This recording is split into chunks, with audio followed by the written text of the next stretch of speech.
8 months ago, I completed BTD6. Every map, every boss, every achievement. After more than 4,000 hours, I finally 100%ed it. But Ninja Kiwi kept releasing updates. They added a new boss, new maps, and some pretty grindy achievements. Overnight, my perfect account wasn't perfect anymore. So today, I'm reclaiming my 100% status. A boss that's way different than any of the others, 3 brutal maps, and the new social season event. Up first, we have Diamondback. The main enemy in the Frontier Legends DLC made his way over to the main game and brought his diamond bloons with him. And of course, the first time I took him on was the incredible 1 billion health week. I really know how to pick him. Luckily, we started around 39 with tons of money, but we have a lot of work ahead of us. We went into the tier 1 fight with an overclocked Mad, Glaive Lord, Grandmaster Ninja, and Bloons Solver. What's funny is Diamondback has 1.5 million health, and the only monkey we have to target him is the Mad. The rest of our monkeys are for his super tanky diamond bloons. No matter what you hit them with, they only take 1 damage per shot, they munch through Pierce, and this boss gave them 16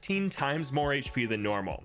So we needed all the projectiles we could get. Even with this, the diamond bloons at each skull survived way too long, routinely making it about 70% of the way through the track before we could finally pop them. You see, once they get to Diamondback, it'd be hard to damage them because any projectile that hits his head gets its pierce reduced to 0, so we can't attack the diamond bloons through the skull, making the later rushes a bit tricky. Even though less bloons spawn, the fewer segments are left. That's also why we did so much more damage at the start of the fight. Elite Diamondback has 7 body segments, a tail, and a head that can all be damaged separately, but every skull we hit trades in 1 body segment for a ton of diamond bloons and blimps. So at the start, the Mad could re-hit Diamondback several times with each missile, but at the end, when Diamondback was short, he could only hit him a couple times, lowering his DPS a ton. Nonetheless, our 4 tier 5s were able to finish the fight on round 49, and I placed BRFs throughout the battle to make sure we wouldn't fall behind on farming. This let us get a full trade empire setup for the next tier, making sure we'd get plenty of cash on Buccaneers for a nav arc later on. And I kept all of our bloon poppers except the Mad. I spent the money we got from selling him to speed up our farming, but I kept the ninjas, boomers, and Bloons Solver as I wanted them to pop the diamond bloons again in the tier 2 fight. Plus, it's nice to preserve their pops for future paragons. With this setup, I made a budget degree 21 Glaive Dominus on round 63 to beat the second encounter. I figured he'd have the pierce to hit most of, if not all, the diamond bloons with each green glaive.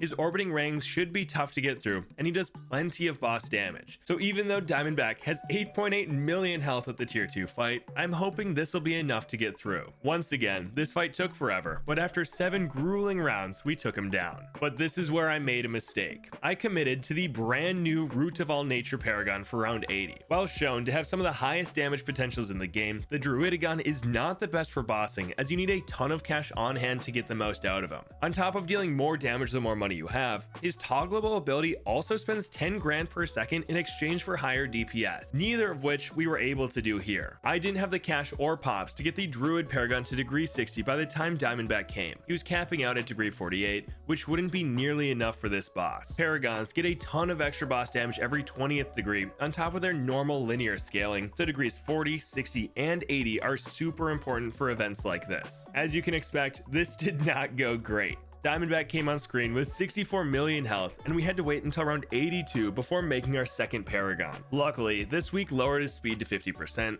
but still, that took 2 rounds and we aren't even halfway through the first skull yet. There were 2 nice things here though. The first is that we have enough projectiles on the map that diamond bloons are no longer an issue. I feel like they're always super difficult for the tier 1 fight and sometimes the tier 2, but after that, Diamondback becomes the main problem, which is a fun shift mid-event. And the other positive is that I had a full late game farming setup already, meaning we're making hundreds of thousands of dollars per round. So I started prepping the Crucible of Steel and Flame. This guy is pretty easy to get pops on and is cheap enough that we can force a degree 60 in just a few rounds. And on 89, we spent 700k making him buy the Banana Central. This will be a great spot for him later on, but it was a bummer that Diamondback was already leaving his range. Still, the projectiles that could hit his tail combined with the occasional meteor actually sped up our popping by quite a bit. Though it is round 90, we still have 2 skulls to go and he has less segments for us to damage. In a normal event, this would be brutal because we would have sacrificed some farms to get these paragons up and running, but here it didn't really matter as we can farm through the fight. What's super important though is popping him before round 100.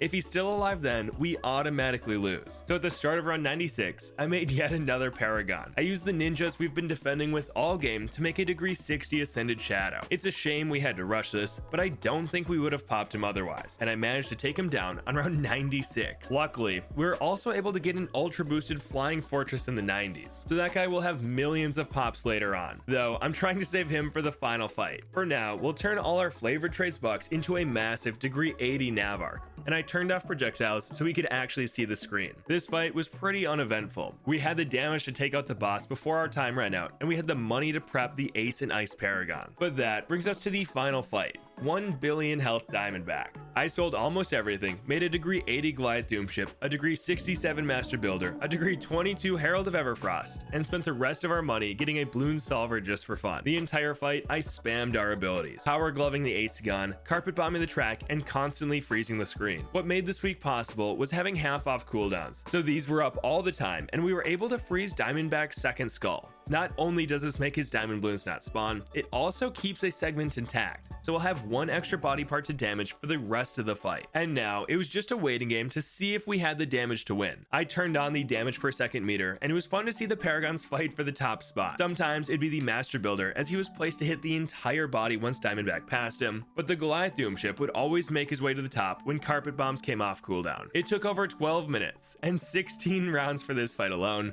but eventually our 7 Paragons prevailed over the 1 billion health Diamondback, letting me say I've beaten every elite boss once again.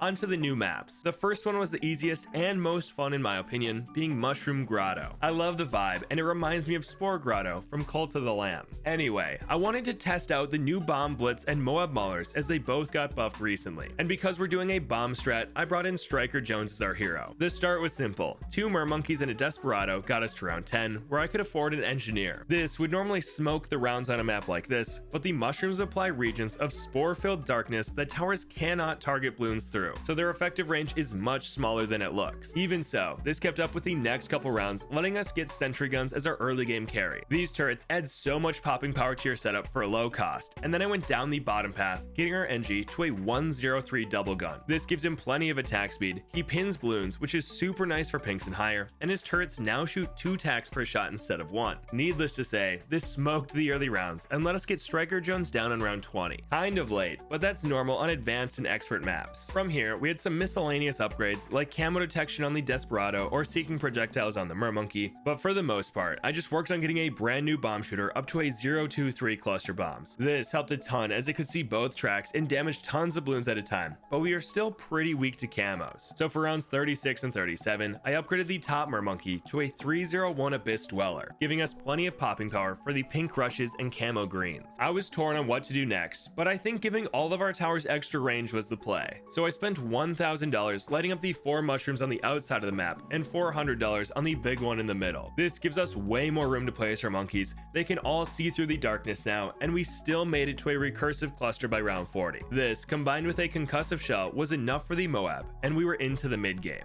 I buffed the center with a 220 village, so everything has extra attack speed and camo detection. I gave our bomb shooter his own berserker brew, and then we got some blimp damage with 2 maulers and an assassin, both crosspaths with frags as their damage got buffed with this update. But this easily let us save up for the bomb blitz, getting it on run 71. Nothing up to this point was a problem as we had tons of crowd control and Moab damage, but now that we have them, it's time to fill the map with more maulers. They're pretty cheap under the effect of a primary mentoring, and they give us tons of damage, even to DDTs thanks to Striker. And we never have to worry about leaking, because if a Bloon does get through, the bomb blitz will clear the screen with its passive ability, and we can get it off cooldown instantly with Striker's level 10 that resets bomb shooter and mortar cooldowns. And with just a little bit of support and going back to upgrade our maulers to assassins, we easily popped the bad and got the black border. On to Party Parade, a much more difficult map. I put down 2 Desperados, one on each side of the track as they can handle the first couple rounds when placed on this large curve. We backed them up with a tack shooter, engineer, and dart monkey. You'd think we'd make it symmetrical since half the Bloons get sent to the left and half to the right, but because rounds like 40, 80, and 100 only send one super tanky Bloon to the left, we actually need to prioritize different different things, mainly much more single target damage on the left side. Even with this map being more difficult than the last, we were able to get our hero down on 18 and instantly set Saida strong. Their global range and ability to one-shot pinks makes the early game much easier, and I purchased Sentry Gun for the early game just like last run, though I have more plans for this guy later on. We handled the leads with an alchemist on the left and a sniper on the right, and the camos in the 30s were popped with spike-a-pults at the end of the straightaways on both sides. But that brings us to round 40, where I had an overdrive and berserker brew ready to go. All I had to do was stun the Moab right on top of the tack shooter so it would break open. Sai took out 3 of the 4 ceramics, and the rest were popped by our remaining monkeys, getting us out of the early game. Here, in the 40s, Bloons sends ramp up quite a bit.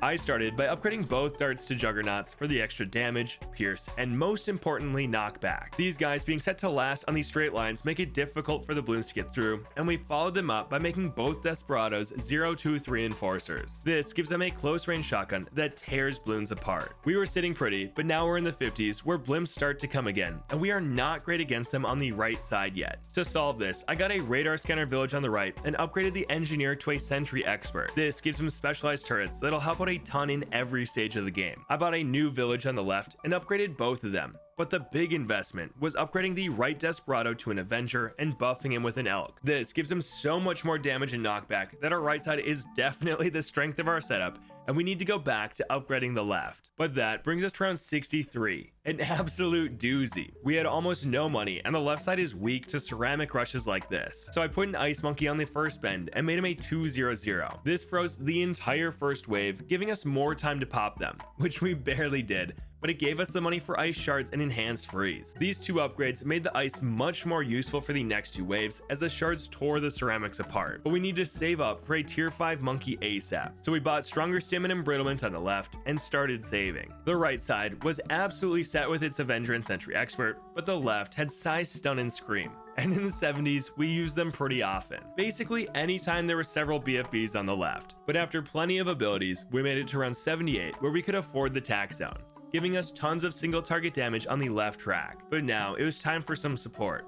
I got a Moab glue on both sides and bought a 5-2-0 Ultra Juggernaut on the right. This guy is a super cheap tier 5 monkey that will be in charge of popping or stalling the super ceramics on this side of the map. And since there are quite a few walls here, he should do pretty well. Then we made both glue gunners relentless glues, picked up an embrittlement and main Moab on the right side, and added some alchemists to our main damage dealers to keep them buffed as much as possible. We're in the 90s now and don't have that much money, so we need to get the most out of what we currently have. Then we work towards a Sabotage Ninja, getting it just in time for round 95, and there's no way we would have popped all the DDTs without it. We were barely able to hang on even with this slow active. But now we have the huge BFB and ZOMG sends of 96 through 98. Luckily, Sai is a high enough level now to one-shot BFBs, taking huge chunks of RB out of the rounds every few seconds. Our left side has tons of single target damage to break open the green turtles, while our right side has plenty of stalls to slow them down. My goal was to split each round in half, so Sai could help out with the left side first, and when they were finished, the right side would just be starting to break open the ZOMGs. And now, we just have to scramble together a bunch of towers to get the job done. I added a Tornado Druid to stall the super ceramics on the left, and got an Embrittlement and Spectre to help beat the final few rounds. It was an absolute mess, but we were making our way through. We opened round 98 with a Sabotage to slow everything down. Then, when all the ZOMGs broke open, Sai screamed to finish everything off. But that left us pretty weak for 99, which was total RNG. It took a few runs, but eventually it lined up that we could pop these fortified DDTs without any abilities, as we needed them for round 100. And because we skimped on a few crosspaths, we had just enough money to get a Spike Storm for round 100. The bad floated through the map, getting lit up by the tack zone, and we sprayed spike piles everywhere while it was still getting hit by the first embrittlement. Then, when it broke open, we stunned and sabotaged to make sure the DDTs would pop, and once the ZOMGs turned into BFBs, we screamed for a final time, locking up the round and getting us the beautiful black border on Party Parade.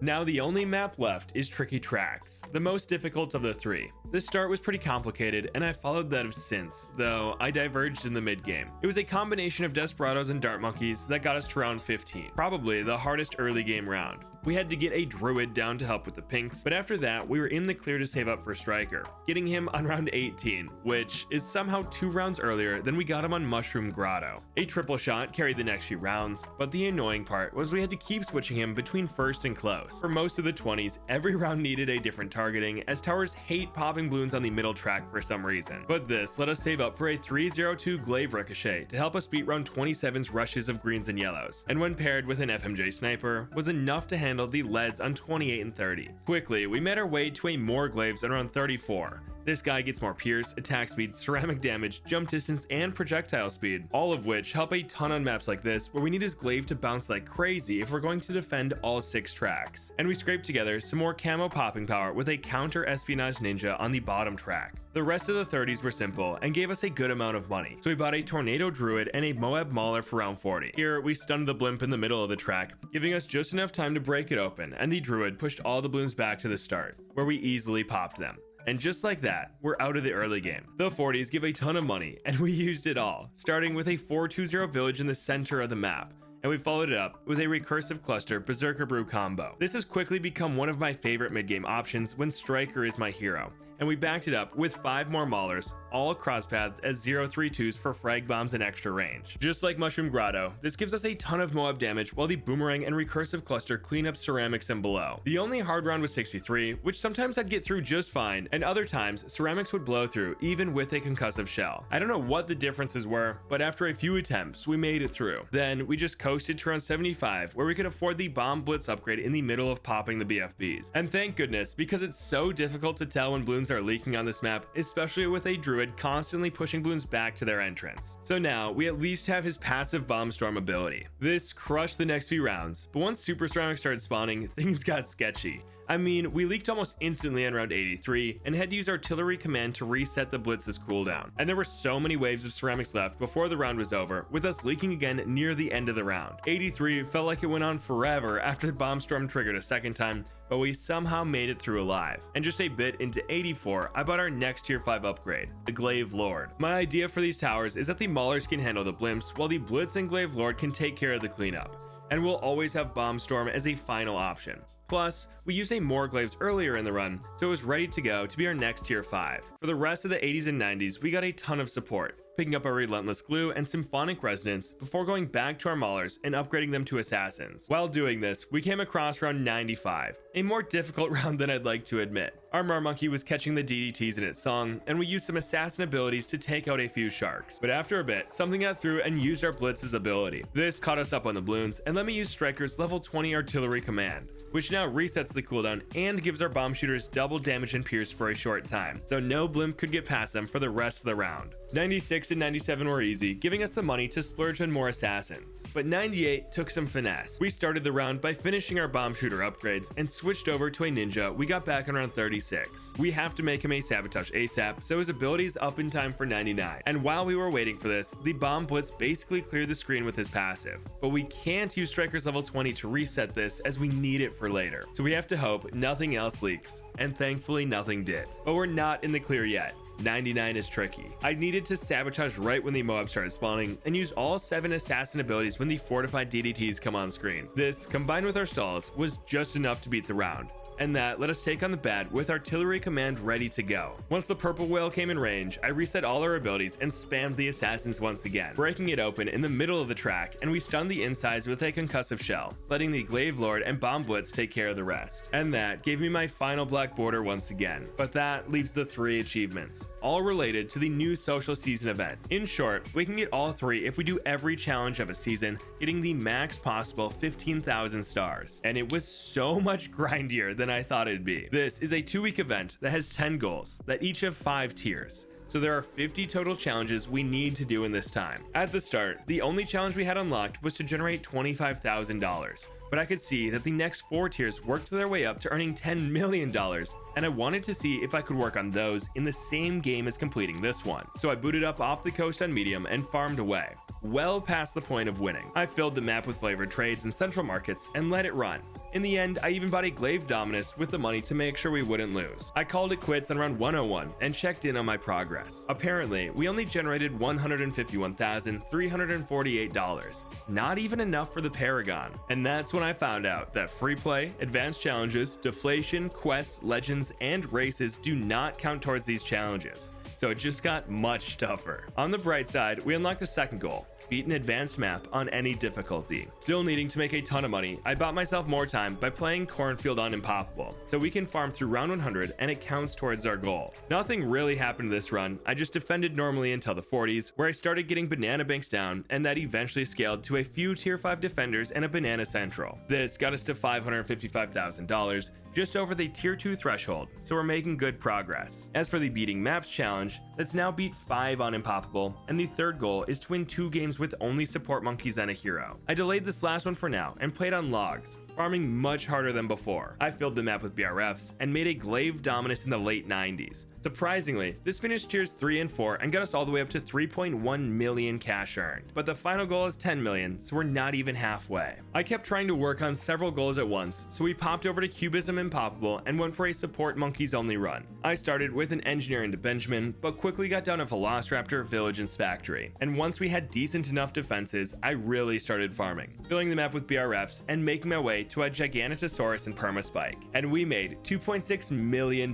this run. For whatever reason, I didn't just run this back. Probably to get different footage, but I don't quite remember. Instead, I went over to Spa Pits and farmed away using Buccaneers and even made a Navark on round 100. While this didn't get us a support monkey win, we got one more Impossible victory and 3/4 of the way through the earn cash goal. To finish a few off, I went back to Cubism and did the support monkeys run again. This got us up to $10 million, finishing goal 1, was our 5th Impossible victory, our 2nd support monkeys win, and unlocked the 4th goal. I was feeling great, but then I saw the next few tiers. To finish these challenges, we need to beat 50 games with only support monkeys, use 7,500 abilities, and win a bunch of games in different modes. And this started my several day grind of beating random games with only support monkeys. The first one up was half cash. I picked beginner maps and almost always went from an engineer to Sada to a Velociraptor to cover every Bloon type. Then I'd work in a village, upgrade the NG to a sentry expert, and then either get a T-Rex or spam more experts. Even though this was a limited monkeys half cash run, the games themselves weren't too tough because we were picking maps like Town Center, Resort, and Frozen Over. The next mode was beating ABR 15 times, which was made even easier by my team unlocking our first perk, Cheap Starter. It makes the first monkey or hero you place 25% cheaper. This, combined with monkey knowledge, made our ABR start super strong. I'd get Sada, an engineer, and then an Adasaurus for the early leads. Sada can solo the early camos on easier maps, giving us time to get faster engineering sentries before going down the middle path to a cleansing foam. This 230 NG was perfect as I'd target his foam behind our defenses, so only camo balloons would hit it, and then all our monkeys could help out. This let me get down a 220 village, get a Velociraptor, and replace the engineer with a sentry expert, eventually upgrading it to a sentry champion. Combine this with a T-Rex and Mib, and we got ourselves a very easy win. I didn't do this exact order every time, but it was something similar. And around this time, we used our 50th ability, hitting the first tier of the goal and unlocked the final challenge of phase 1, building Paragons. I kind of ignored the ability and Paragon goals for now and grinded away at support monkeys only ABR. This was mind-numbing work, but I just put on a YouTube video and chugged away. After a bit, we unlocked the tier 5 goal, which was beat expert maps on any difficulty 30 times. So I made my way over to Dark Castle on easy. I start with Sai and an engineer, upgrading him to a 302 sprockets so nothing could get by, and to handle the camos that Sai can't solo, I put a 320 Spactory at the back of the track. Then I spent the rest of my money getting 2 sentry experts. Between these monkeys and a Sai stun, the round 40 Moab didn't stand a chance. Time to do that 29 more times. Back to the grind. I changed this a bit over the games as I turned down fast track to start on round 10, and we could get away with a Churchill sentry gun start. And all I needed from here was 3 sentry experts. It was a free win, and after 23 expert map victories, we got our 50th win with only support monkeys, so I can finally mix it up. That being said, I did the same thing 7 times as I had the routine down to beat Dark Castle in just a few minutes, so I finished this goal as well. But at this time, I had to travel in real life and came back a few days later with phase 2 unlocked. The first goal was to beat a game with only dart monkeys and heroes 5 times. Nothing a quick Monkey Meadow session can't fix. It just took Quincy, a sharpshooter, and Juggernaut to take down easy. This moved on to us having to win with just boats, and unlocked the second goal of phase 2, removing a bunch of obstacles. It starts with just 20, but the final tier is removing 200. Somehow, my least favorite part of this video. For the Buccaneer runs, I just beat Skates 5 times with Brickle and 2 Monkey Pirates, making sure to remove the obstacle each time. The next was 7 wins with Engineers, which I did with Quincy and Sentry Experts on Cabin. But it was clear we weren't removing having enough obstacles per run, so when we moved on to Desperados, I switched the map to 3 mines round. This keeps it very easy, but we can remove up to 6 obstacles per game instead of the 1 that we have been doing. Desperados were nice because I would make the first one a 2-3-0 Deadeye, which could help with camos and pop all the leads coming our way, and the rest could be whatever I wanted. In the middle of these 10 Desperado games, we hit the 20 obstacle mark and unlocked the 3rd goal of phase 2. Pop 50 Moabs with primary monkeys. I figured it'd be a good idea to unlock the 4th and 5th goal as well, so we could work on them in parallel. To do this, I booted up a game of Impoppable and defended mostly with boomers and dart monkeys. During this run, I farmed a bit to make sure I'd be able to remove the 5 small gem piles, and we easily coasted to victory. The second tier of this was to pop 250 BFBs with military monkeys, and we unlocked the 4th goal, which was to win 3 games only using tier 4 monkeys or lower. I actually don't remember how I popped the BFBs, but I assume I just beat a couple games of Impoppable with military monkeys. As for the other goals, I tripled up on 1, 3, and 4 by beating ABR with just Gwen and Desperados, removed as many obstacles as I could, and didn't get any tier 5 upgrades. A nice bonus though was at the end of every run, I'd get as many bounty hunters as possible and spam their abilities. And because they have 2 each, this started putting a dent in our 7,500 goal. After our 10 wins with Desperados, we had to get 15 with only mermonkeys, and goal 4 is now to win with only tier 3s and lower. So I made an executive decision. I put off popping ZOMGs with magic monkeys to speed through the obstacle removing process. We headed over to Mushroom Grotto and beat easy mode with a hero and mermonkeys. By the end, I was starting with Hbomb and a 201 Trident Swiftness. This let me get an Abyss Dweller on round 13, and from here it was free. I probably could have gotten any other mermonkey, but to stay below tier 4s, I picked up an Alluring Melody and Riptide Champion before lighting up the mushrooms. For only $1,400, we can remove 5 obstacles, which is simple to do even on easy mode, which made for some fast progress towards that goal, and we were able to win with no more than 5 monkeys, which was the tier 1 challenge of the final goal. After 5 games of that, we got to go back to 3 mines round, as we now have to beat ABR 5 times with only tier 3 monkeys, something I don't know if we could do in Mushroom Grotto, especially since I'm still working on that mermonkeys only challenge. I started with Gwen and a couple mermonkeys, the first being Riptide Champion and the second getting to an Abyss Dweller. This let us pop every type of Bloon, and I could focus on mining the gems for a bit. Until the 60s, I'd place a mermonkey when needed, but once the gems really started paying off, I filled the circle with them. I wasn't sure what to expect, but even the later runs of ABR didn't even make it around the loop once. Doing this 5 times finished goal 1 completely, got us up to 120 obstacles removed, 27 ZOMGs popped with magic monkeys, and finished tier 4 of goal 4. And the tier 5 is to beat 10 games of Impoppable with tier 3 monkeys or weaker. The first 4 games were pretty normal. I could use any monkey now that we finished the mermonkey runs, so I used a Dragon's Breath and Double Gun for the early game and started farming with banana banks. This gave us tons of money to fill the map with sun avatars and pop the 150 ZOMGs. Next, we need to pop 5 bads with support monkeys. I was getting tired of the grind though, so I took a 1 game break from the tier 3 monkey victories, farmed away, and made a few paragons. This is the final goal of phase 1, and we were able to pop the bad with the master builder, so at least we worked towards that too. I figured that once I did finish the other goals, the last thing I'd want to do is farm like crazy for a few runs just to get a bunch of paragons for the final challenge. I went right back to the well though and did the rest of the tier 3 Impoppable runs. This was basically the same as before, but now I'd sell everything for round 100 and fill the map with spike factories to get the bad pops. Super boring, but it got the job done. Doing this checked a bunch of boxes. We now have 196 of 200 obstacles removed. We only need to pop 8 more bads with any monkey, build a bunch of paragons, use a ton of abilities, and beat some random modes. I wasn't sure what to take on to finish a bunch of these, but then I realized boss events count. So I challenged Lich Unbalance and farmed away, filling the map with BRFs and overclocks in the mid 70s, and thanks to the new TechBot Pro, I was able to keep all of them overclocked the entire game. For the Paragons, I made the Crucible of Steel and Flame for the tier 3 fight, the Glaive Dominus for the tier 4 encounter, and we beat tier 5 Lich with an Apex Plasma Master and Herald of Everfrost. This completed the bad popping goal, got us up to 3,227 abilities used, and checked off our primary Paragon upgrades. Then, I played a final game of Easy and Mushroom Grotto to get our 200th obstacle removal, easily my least favorite goal.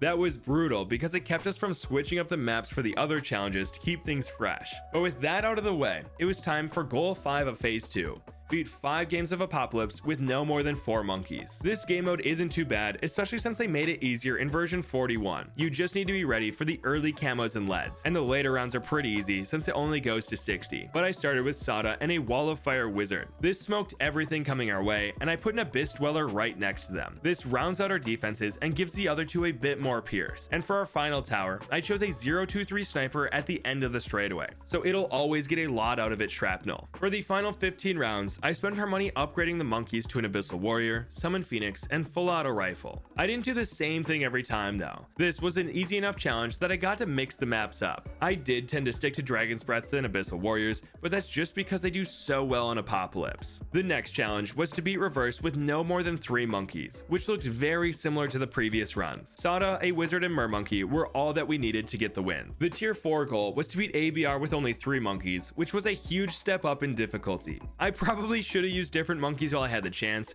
because I was bringing the same ones for these fights. Though, I did swap out Sada for Churchill, as his high pierce shells were super useful for the 70s of ABR. The fun thing though, was we'd get enough money for a Lord of the Abyss in the 60s, and on the final round, I could upgrade the Wizard to a Wizard Lord Phoenix, so we were running double Lord Churchill. This went by pretty quick, which just left us the tier 5 goal, complete 5 2TCs. I did a few different combos, but the easiest one was the Glaive Lord and Mad. Hydra Rocket Pods can carry you until you get the tier 5 Boomer, who can almost solo, and we could afford the Mad on round 87, before the difficult rounds even start. And that only leaves 2 goals left, abilities and paragons, the perfect 2 for a couple lich fights. I farmed like crazy again with BRFs and overclocks, but I had a bit more purpose behind this. I wanted all the ability uses, but I had a cheeky idea. We need to make 5 military and 8 magic paragons, which would take several runs. But what if I made a degree 1 Nautic Siege Core, sold it, and made it again? Would this count as 2? I had no idea if this would work, but I did it 4 times and made a real one on the 5th go. This took a good amount of money, but would be totally worth it if it worked. And I built a degree 57 Subagon for the tier 3 fight. I played on like this counted and just farmed away until round 120. Here I did the same thing but with the Ascended Shadow. We came into the round with over $5 million and spent almost half building and selling 8 Ninjagons. And I spent the rest of our money on a Goliath, Doomship, and Tachagon. This smoked lich got us up to 4,500 abilities and completed the military and magic paragon upgrades. Thank goodness. Needless to say, I did this again, but with the Master Builder, getting him 10 times going into the final fight. The only thing I did different was get a ton of Maelstroms early into the game and tech botted them all. They have such short cooldowns, and somehow the ability challenge is what we're furthest away from, but spamming these totally worked. After beating Lich with the Master Builder, we finished the Paragon goal and got up to 7,079 abilities. So I booted up a game of Impoppable on Candy Falls, boat farmed to get tons of money, and filled the map with Maelstroms, using their abilities whenever they came off cooldown, easily getting us to the 7,500 mark, and we finally completed the social season event, giving us the season champion achievement and getting me back to 100%ing BTD6. And while writing this, Skull Tweet came out, so I black bordered its Easter egg party peak with Brickle, the Pirate Lord, and Carrier flagship. But with that, I'm back to having beaten every boss, black bordering every map, and completing every achievement in BTD6.